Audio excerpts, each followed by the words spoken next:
Now. Buenos noches, mi amigos. Mi nombre es Milky Way Dark. And welcome to the Midweek War. I'm your pal in the mainstream media. They call me Mainstream Matt. Joining me, my pal from Texas, a real fighting pro wrestling commentating cowboy himself, Eamon Payton. What's up, buddy? Pew pew, I guess. All right. We're here to talk the season 2 finale of Lucha Underground, and you can tell by my smile I'm really happy and have feelings. And oh my god, 2 full hours of part 3 of Ultima Lucha Dos. That is some serious math problem right there. I was also telling this to Bobby when we were recording the Cruiserweight Classic episode that we did yesterday. This was the best and / worst time to watch wrestling because so much good wrestling was happening at the same time that I was trying to watch it at the same time, and it was oh god, it was so I had to. There's times where I just had to screw it. I'm not watching anything else. I'm just focusing on Lucha. These past 2 Wednesday nights have been an embarrassment of riches for wrestling fans. So it's really bad. But thankfully, Lucha Underground has decided to free us of this glut of awesomeness and allow us to rest. So just for a little thank you for that, but just for a little bit. Season 3 is not too far away. But let's get down to the nitty-gritty. There's so much to talk about from this. So, Eamon, give me ¿cuál es tu palabra for Ultima Lucha Dos Part 3? Yes. One word? One word for Ultima Lucha Dos. Monster. Yep. But not the monster you think. Oh, very, very good, very good. I will take the low-hanging fruit, and my one word for this week, Ultima Lucha Dos, is dark. And, well, that can apply in different ways if you look at it that way, too. So, let's get into some of the details, and what is your bueno for this week? My bueno for this week, and because, oh my god, amazing, was that main event. Mm-hmm. Prince Puma, Rey Mysterio. So fucking good. Like I don't even tell you how good that is. It's amazing. That is a literal dream match of so many sorts, both from Prince Puma, the character, and, let's be real, the guy who's playing Prince Puma. That's a dream match. That is 2 of the top cruiserweight wrestlers in the world. Past and present. And it was phenomenal. It was so phenomenal. Puma was amazing in this. The amazing storytelling as well. Exactly. I love the storytelling. I love that whether he was doing it deliberately or not, Mysterio looked a step slower than Prince Puma, for this entire match, and only really won based on, heart, guile, experience, barely, Yeah. And I love the fact that as much as it seemed to be just screaming for a heel turn by Prince Puma, it didn't happen. Mm-hmm. And so, at the very least, we're getting a slow burn. And that wonderful shot at the end, towards the end, where Mysterio's going up the steps behind Prince Puma, and Puma's left in the ring to just soak in the cheers. Yeah, it was really good. It was awesome action, and it was great storytelling, too. Yeah, and you mentioned you said Mysterio being a step behind, but holy fuck is Mysterio still great? I don't mean I know what you mean, but in the sense of the story, but still wrestling wise, that dude can still fucking move. He is. I'm so glad he's able to overcome that kind of that stigma that he had from his last couple of years in WWE, that he was too old and just washed up. He fucking seriously delivered here. It's mainly because I've also been watching a lot of old WCW along with this match. His head scissors are my favorite fucking thing in the world. Yeah, you can't go wrong with some old WCW Rey Mysterio. They're the prettiest things in the world. Freaking amazing. Him and Malenko, I could watch it all day. But yeah, I think back to, just what a mess Ray seemed to be just as he was wrapping up his time in WWE. And it's just, hopefully it's just amazing. To me, my conclusion is, less matches, more time to recuperate the body. Even in Lucha Underground, he's been, hasn't done many, maybe one or two singles matches. It's been a lot of trios matches, things like that. So he's conserving his body, and that way when it's time to deliver, I mean, he could still deliver. I think it's actually been mostly trios matches, if not all. Yeah, I'm trying to think back of because the only slightly single thing. I'm thinking of the end of Aztec Warfare. Yeah, but even Aztec Warfare, like he was in a position where, like Aztec Warfare, no one really took breaks, but you can take breaks, obviously, because there's other times with actions on other people. But like I think this may have been like his first like straight up singles match in Lucha Underground, because I can't think of another one. I think you may be right. And I would go back and check the results, but I can't do that, or I will get spoiled. Don't search for Lucha Underground results. Just absolutely not. Just go off of your memory, and if you get it wrong, we'll forgive you because Lucha Underground, and we're all friends here. Yeah, you can't go wrong with Puma and Ray. Do you think they're gonna have a more aggressive confrontation down the line, or do you think this is kind of like, we're good and we'll be friends from here on out, or do you think this is just the first step into something else? I think they can. Personally, I would like to see Mysterio kind of mix it up with some other people as well in Lucha. In like sort of, obviously he's wrestled people, other people in Lucha, but like feud wise, like I would love to see. Personally, it doesn't look like that's how it will go in the beginning of season 3, at least if I predict or whatever. But I would love to see him and Johnny Mundo. Like that's one of the things from the Aztec Warfare match where I loved was like them kind of like being like, oh shit, like we're both like former WWE guys. I'd love to see stuff like, I mean, obviously there's so many dream matches I can think of. Yeah, I being in. I would love to see him versus Phoenix. Yeah, Phoenix is another clear one. Like lights out spectacular almost every single time he's out there, and their body styles seem so similar. I think they could get pretty wild. But yeah, so many people, like guys like Cage, like if like one of Mysterio's best stuff is like working with like bigger guys because of the stuff he can do with them. Like I'm so hopeful for what he'll be doing in season 3. I think that they can do more with him and Puma, but I don't know. I kind of also like it where they left it. Yeah, it was pretty cool, and I like having time to digest a result like that, especially with such a big match. You don't want to go straight into a rematch. You want to kind of let it settle a little bit. And I'm really happy for both guys, and especially Ray, that he was able to deliver, in that high profile match. I'm sure it was a lot of pressure main eventing without the title. I mean, that's kind of like saying, yeah, this is the match, So I'm glad they brought the goods. It was really awesome. Matt, what was your good this week? My bueno, hey, I'll take the other one. And I loved Pentagon versus Pentagon Dark versus the Monster Matanza Cueto. While obviously stylistically very different from Puma and Mysterio, but the reason I liked it was essentially the same. I loved the story that they were telling. I loved that Pentagon came back as some kind of crazy. He went into like that cave on Dagobah from The Empire Strikes Back, and he came back out a completely changed man, and he just absolutely was taking it to Matanza for a long, long time, to the point where you're like, oh my God, he's going to absolutely beat him. And just the ending, every time Dario Cueto gets physically involved in something, whether he's getting punched in the face or something, it's such a rarity.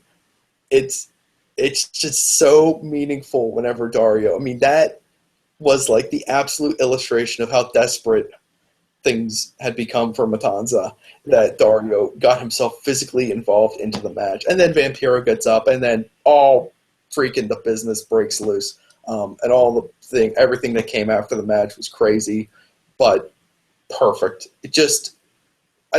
For me, it was great to see, because there wasn't a ton of this on, for me, there wasn't a ton of this in this Ultima Lucha Dos.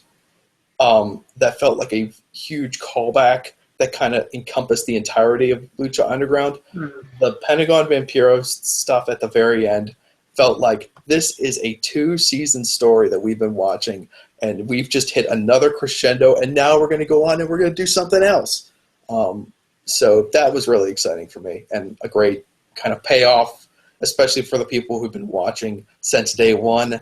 I mean, you know, Vampiro and Pentagon is the kind of the core story of Lucha Underground. That's what kind of everything has been revolving around, because that's what everything seems to keep coming back to. So I was excited to see them take a step forward in that story, and basically leave Vampiro probably wondering what he's going to do, because he's literally created a monster, and the monster is off its leash, and not even Vampiro can control it now. So that's an interesting little problem to have. That ending scene did a lot in the development of this Pentagon Dark character. But mainly, first off, him literally coming out of nowhere. Like, I had had no clear view of seeing him attack Vampiro from behind at the commentary table. And just the blood, and the minute where he starts licking the blood off of Vampiro, it's like multiple times. Oh, it's always like, did you get it? You know? Yeah. That is so unsanitary. So amazing. And like you said, I love that it's like Vampiro has created a monster that he can't control now. Yeah. And what, we thought Matanza was going to be this big destructive thing in Lucha Underground. I think, it's shaping up that Pentagon Dark can now be the ultimate, who is beating him, who is going to, Mm-hmm. No, I love where you're going, because it's great how Lucha Underground keeps finding a way to kind of find another level of domination at the very, very, very, very, very top of the card. The stratosphere of the very top of the card they find a way to just keep pushing higher and higher. So in season 1, it looks like it's Johnny Mundo, but then it's Prince Puma, and he's even better. And he just dominates forever. And then Mil Muertes beats him. And you're like, who in the hell could possibly beat Mil Muertes? He's unstoppable. And then Matanza shows up, and you're like, well, damn it, nobody can beat Matanza. He beats everybody. And now we're here with Pentagon Dark, and he's even badder, and even meaner, and even nastier. And you're left just thinking, who in the hell is going to beat this guy? That's really impressive. Because at the end of season 1, we were here with Mil Muertes, and there was nobody better than Mil Muertes at the end of season 1. And we've got 2 or 3 guys that can legitimately say that they're a step higher than him now. Yeah, it's really cool. I agree completely. So excited for what to come with this. Definitely. Okay, no show is perfect. Not even the. I was gonna say, did you want to do, before we get into our bads? Obviously, did you want to do one more round of goods? Because there's so much on this show. Say one more thing. Okay, go ahead. I will let you do one more good. Because I will see if I can cook up something else. Because I wanted to point out 2 goods. Because I have 2 definite goods that I wanted to mention. Okay. My other good. Holy fuck. El Dragon Azteca Jr. against Black Lotus. Yes. That was fucking great. I know. And BB and all turned into getting totally worked and yelling at my screen and being like, damn it, Pentagon, why you got to interfere in this match? Yeah, the match to interfere, you interfered into why'd you have to do this? That was so unbelievably good. For what we saw of it, it was so good. And the best part about this was, and this almost kind of ties into our NXT talking a bit now that I think about it, I found out who Black Lotus is in wrestling. Yes. She was Savannah from 2008 ECW. Okay. Backstage interviewer. So you never had never seen her in the ring before? Never seen her in the ring before. I'd never seen her in the. I had no clue what she was bringing to the table. Obviously, that was almost 6 years ago or whatever. But or 8 years ago, I should say. I know. She just kept busting out awesome stuff, and it kind of reminded me of the first in ring with El Dragon Azteca Jr., Yeah. where the expectations were like, whatever, what do you got? And he just started doing like crazy stuff, I just thought the stuff like her style was so different in the fact that it very much came off of that like kind of karate style almost in a sense. I love her like just the stuff where she would like roll under Dragon Azteca and stuff like that, like her evades and stuff like that. I really loved, and like I love the opening of the match too. Mm-hmm. Where El Dragon Azteca just hauls ass right at her, and she just kind of ducks out of the way, and he flies into the corner. They did a really great job. This was the first match I can really think of in Lucha. Obviously, maybe some others come close, but that felt like the type of action you would see in like a backstage fight in Lucha. Yeah, that's true. It's always kind of had a different vibe, but this came pretty close to approximating that kind of like Bruce Lee kung fu deal that they always do in the backstage segments, Pentagon does like fucking kung fu basically. I know, yeah. And like obviously that doesn't always translate to the ring. This was the closest one that like the stuff backstage kind of translated almost into the ring. And hey, I guess the best part about that too is nothing was resolved, so they can fight again. Yeah. Also, holy hell, Lucha Underground's women's division looks great right now. Like, yeah, not too bad. We've got so many talented people in there. Like, it's crazy. But yeah, do you have another good? Well, you know what? I do, but just because I can't categorize it under change or bad, but like Jack Evans, finger to ass related offense. Donkey punching Aerostar. I was like, he's winding up and jumping at people with like this, like at their corner. Yeah, that was the closest thing. Man. I love all of. Obviously, the whole match was great, but this felt a lot like it. This reminded me a lot of like a PWG Young Bucks match. Like especially like all the stuff with like the referee and the cheating, like just blatant, like just being like we're just gonna be assholes. Like he kicked out of our like triple belt shot or whatever. I'm just gonna kick the referee now. Like that was that's pretty awesome. And I don't necessarily know exactly how I feel about them taking it off of Mundo Evans and PJ Black, just because like by the end of that match I was like, I'm so ready to see somebody beat those guys, but I didn't want it right then and there. I was kind of like I wanted it later. I wanted to kind of like let the hate kind of like simmer for a little bit. But, I did think Angelico coming in was perfect. Like I like that they like Johnny was the one that took him out. We can assume. Also, because that's gonna probably lead to Johnny Mundo and Angelico matches, which is gonna be fucking amazing. And that will lead to more Worldwide Underground.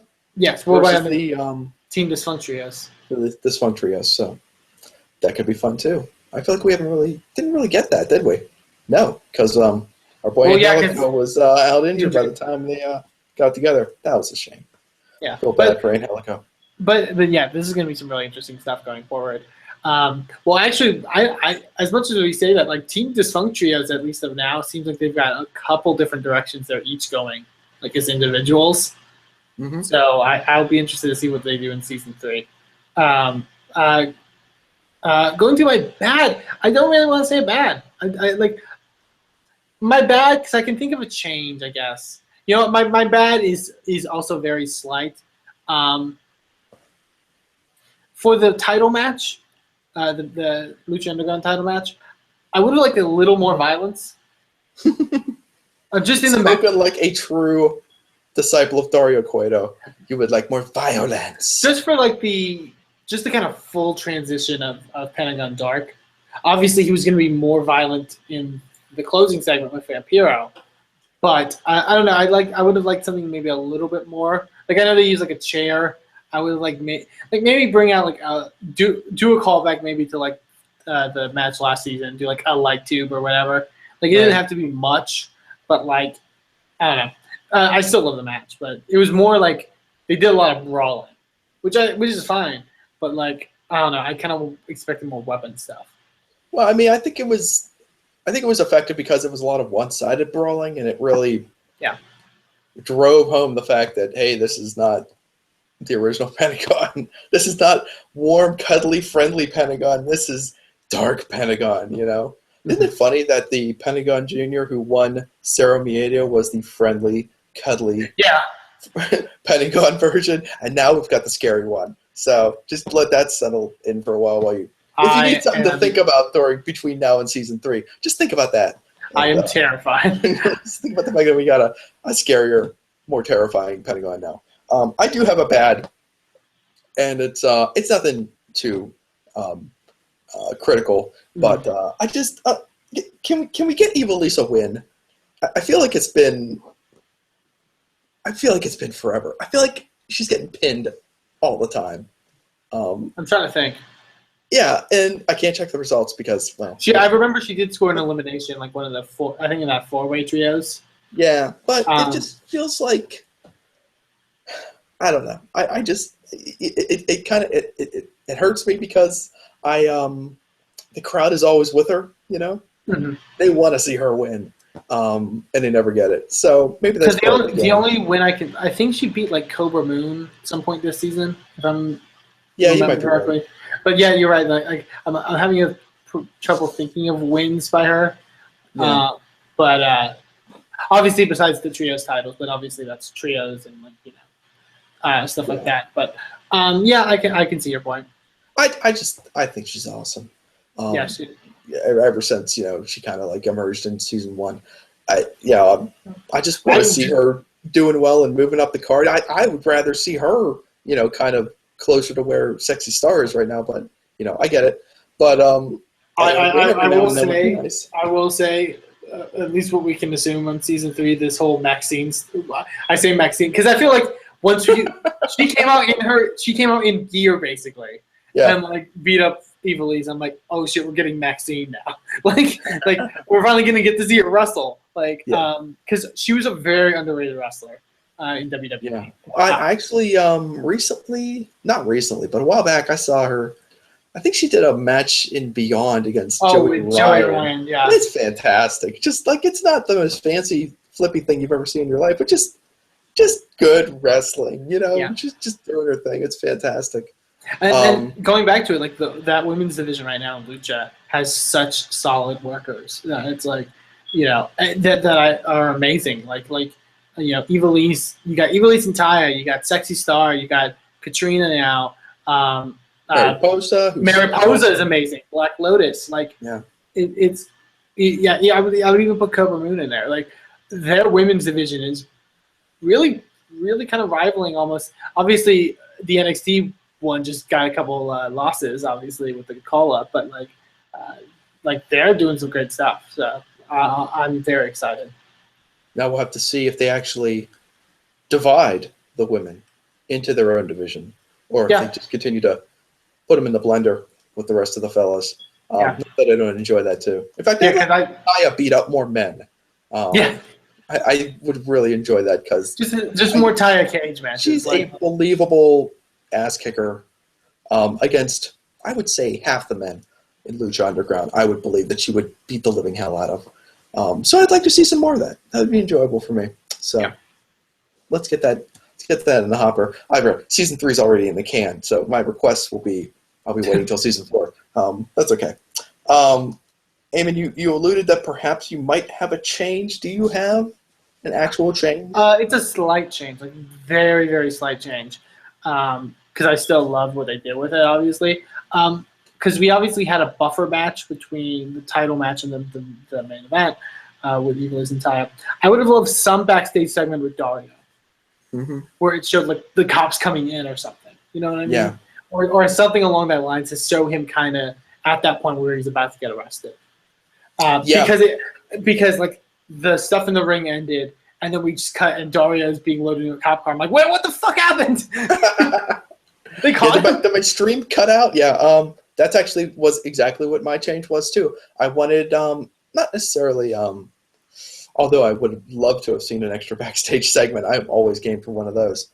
But just that, I wish we could have had that extra 10 or 15 seconds of Dario, sitting at his desk, feet up, and just had just bang, bang, crash, crash, and there's like 5 cops come storming in. And then you cut to him being, loaded into the police 'Cause vehicle. also- I think that would have been fine for me. Obviously- It was just a little jarring. Yeah, obviously because there will be questions being answered in season 3, obviously, but also like my immediate thought was like, what happened to Matanza? Like, is Matanza like in the cage? Like, is he also? Yeah, exactly. You know, Monsters let off their leash. Yeah, exactly. Yeah, I'm wondering if we were gonna get like, if they were gonna cut away and Matanza's like, oh, where's Dad? Or sorry, where's brother? Oh, well, I'll go over here, and then by this time next season, there's like 50 people dead in Boyle Heights, and we're trying to figure out what's going on. Get Ryan and Castro on the case. Yeah. All right. Yeah. Anything else we could chime in on? Let me point out the beauty of pre-production, the teleportation of Katrina into the ring. I love that so much. I mean, you couldn't do it live, but perfect. Just look dynamite. And again, we're bringing stuff that happens in the backstage, and we're making it happen in the ring. So it all's kind of doing a great job of muddying stuff around. The great stuff will be if like Katrina starts to have her matches and just like is teleporting every match, just like choo choo, Yeah, that could be real fun. Also, because we like touched on it, but we didn't really completely talk about it. That opening segment. Yeah. Because I watched it because they released it online before the show aired. Actually. Oh, did they? It was like a teaser, and I was like, "This may be my favorite thing that they've done." I love that they season 2 opened with such an amazing segment with Vampiro in the mental asylum.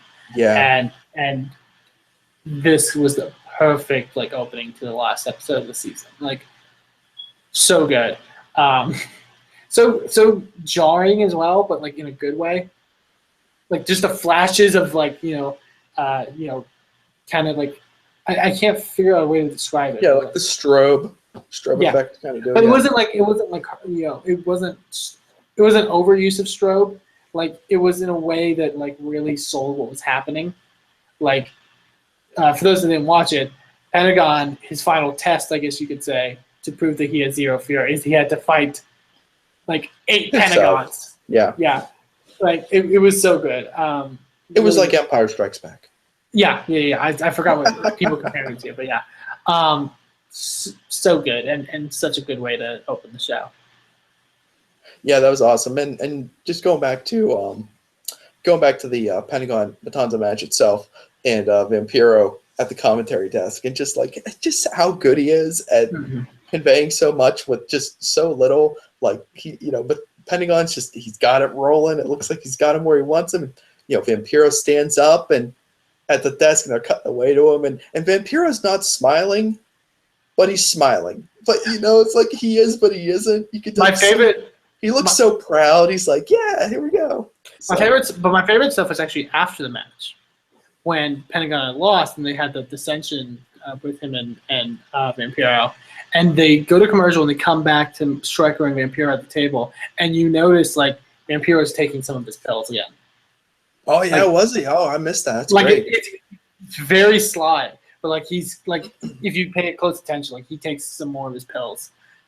And it's like, oh, he's kind of like fallen, like he's downtrodden in the fact that like this didn't work out. And yeah, he is so good. He obviously, not just because we talked to him on the midweek board, but check out last week's episode. But he is so good, like you said, conveying that emotion and telling that story. I was very, very happy with this. Yeah, it was fantastic, and like just. A great payoff. A lot of the stuff on this Ultima Lucha Dos, I'm kind of referring to the last 2 weeks as well. And you know what? It's hard to compare this to the first Ultima Lucha. It's really unfair. It's unfair to compare Season 2 to Season 1. Season 1 was just such a total game changer, completely mind-blowing stuff, and just the way it escalated toward the end of the season, and as you came to the realization of all the crazy stuff that was going on, and started to wonder what else might be possible, as they kind of unfolded the entire universe for everyone. That's a hard act to follow. Yeah. And I don't think I fully appreciated Season 2 until I watched the kind of like their 30-minute supercut of the entire Season 2. And I watched that and kind of like had a lot of the storylines and kind of a lot of the action kind of retold to me over that. And there was a lot of really cool things that happened during season 2, and there was a lot of changes that happened over the season. We went from Katrina being there and Mil Muertes having his throne to Dario coming back, and a lot of the stuff that happened early in season 2 was just amazing. Yeah. It's so hard to top that first season. It's so hard to top that first Ultima Lucha. Well, I think they gave it their best ever, but a lot of the matches in this Ultima Lucha felt a little isolated. The build didn't feel quite the same. I think also, and I've heard somebody talk about this in our review for this show, the two Ultima Luchas we've had are very different. I also think because in season 1, they didn't know if they were going to have a second season. Yeah. So the way they did it was different in the sense of, if season 1 was it and we didn't get another season of Lucha Underground, in a sense, you could have left off of that. Yep. And still be satisfied in a way. Mm-hmm. Obviously, they knew, this season, they knew they were getting a season 3 coming. So this almost felt, and this isn't a knock on it, but it felt more like a mid-season finale. Because there was there's more stuff in play now.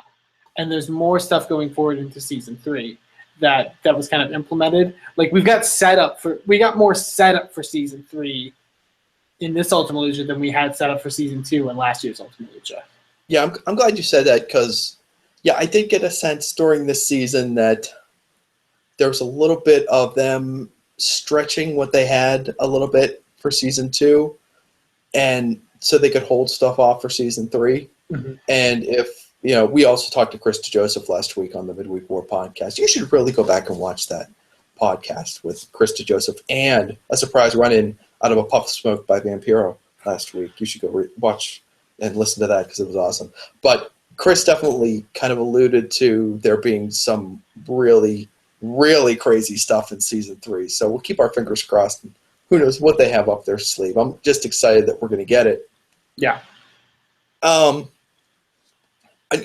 glad that they didn't try to recreate the final vignette from season 1 at the end of season 2. I'm kind of glad that they kept it simple. Like I said, I could have gone for just a little bit more of maybe like Dario in his office kind of thing, but I'm glad they didn't do like the wacky races ending. But they did a good call. Season 2. But they still did a good callback to the season 1 ending. With that just shot of Dario's face as he's being carried away in the cop car and that smile that he gives. Perfect. I love it. I would love if every season ending ends with some version of Dario in that kind of position, almost in a sense. Mm-hmm. Yeah, it was a very cool callback. And I thought a very, very satisfying end to season 2 of Lucha Underground. The finest professional wrestling televised product on God's green earth, and we were so lucky to have it. Yes. Eamon, how do you rank Lucha Underground this week on the I rank it uno. I rank it number 1 because just really, really fun stuff. Such a fun 2 hours. There's nothing more I can say. I enjoyed this so much. So much. Indeed. After careful deliberation, I have decided that it is not as close as I thought it was. Lucha Underground is the clear number 1 this week. NXT, you did a fine job this week, but in Ultima Lucha Dos, as I sit here and just rethink all the stuff that we saw, man, it was a really good effort. It was a fun show. Melissa Santos was full ham, just flailing her arms around. She's crazy. What else am I supposed to say? She's a Dynamite ring announcer. Yes. And sometimes she seems to be getting carried away, but it's okay. We like her for that too. And Matt Stryker got kicked in the face too. So good for you, Matt Stryker. The physicality. What more can we say? Eamon,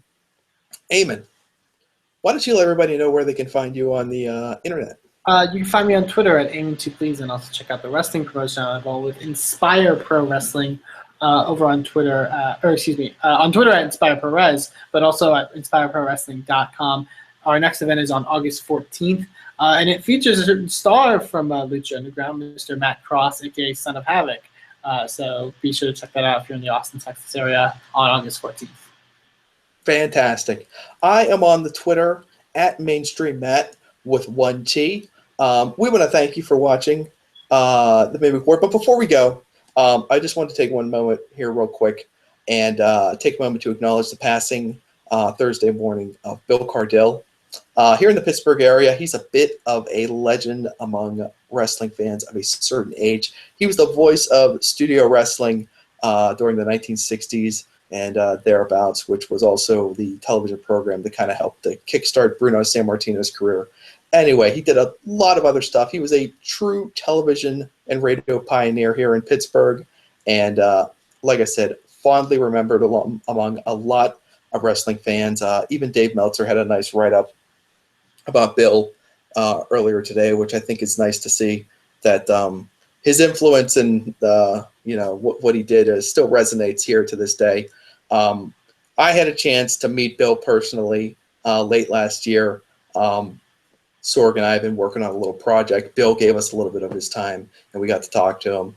And he was so nice, so encouraging, so generous with his time. And I am absolutely heartbroken to see that he's no longer with us. So, Bill, rest in peace. Thank you for everything. And thank you, everybody, for watching the Midweek War.